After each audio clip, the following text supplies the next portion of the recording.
નમસ્કાર, આપ જોઈ રહ્યા છો સ્પાર્ક ટુડે ન્યૂઝ। આદિજાતિ વિકાસ મંત્રી કુબેર ડિંડોરે એક નિવેદન આપ્યું હતું કે અલગ ભીલ પ્રદેશનો મુદ્દો ઉઠાવીને ધારાસભ્ય ચૈતર વસાવા લોકોને ભ્રમિત કરી રહ્યા છે। આ નિવેદન પર છોટાઉદેપુરના ટુંડવા ગામે રાઠ વિસ્તારના યુવાનો દ્વારા આયોજિત આદિવાસી જનજાગૃતિ કાર્યક્રમમાં ડેડિયાપાડાના ધારાસભ્ય ચૈતર વસાવાએ વળતો જવાબ આપતા કહ્યું કે કુબેર ડિંડોર શિક્ષણ મંત્રી છે, તેઓના મંત્રાલયમાં શિક્ષકોની ઘટ છે।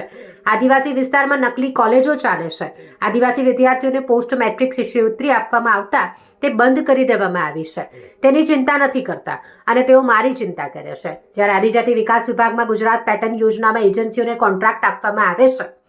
વડોદરામાં MS યુનિવર્સિટીમાં વાઇસ ચાન્સેલર બોગસ સર્ટિફિકેટથી નોકરી કરતા હતા અને મંત્રી કુબેર ડિંડોર છે ત્યારે આવા નકલી ઓફિસરો કેટલા છે તેની તપાસ કરવાની જગ્યાએ ભીલ પ્રદેશ અને ચૈતર વસાવાની ચિંતા કરે છે। આ રીતના ચૈતર વસાવાએ જાહેર સ્ટેજ પરથી શિક્ષણ મંત્રીને આડે હાથ લીધા।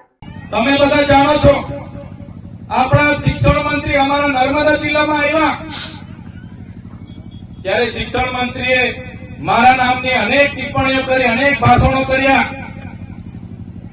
એમણે કીધું કે શું ખોટ પડી ગઈ ત્યારે શિક્ષણ મંત્રીને હું કહેવા માંગુ છું, તમે શાળાના કાર્યક્રમમાં ઉપસ્થિત હતા શિક્ષણ મંત્રી તરીકે, તમે જે જગ્યા પર આવ્યા હતા એ શાળાનો કાર્યક્રમ હતો અને તમે શિક્ષણ મંત્રી છો, ત્યારે શિક્ષણ મંત્રી તરીકે તમારે એનું ચિંતન કરવું જોઈએ કે આદિવાસી વિસ્તારોમાં નકલી કોલેજો ચાલે છે નર્સિંગના નામે।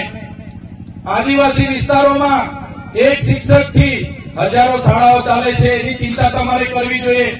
તમે પોતે મંત્રી છો અને આદિવાસી બાળકોને ઉચ્ચ અભ્યાસ માટે જે પોસ્ટ મેટ્રિક શિષ્યવૃત્તિ મળતી હતી એ તમારી સરકારે કેમ બંધ કરી, એનો ખુલાસો તમારે આપવો જોઈએ।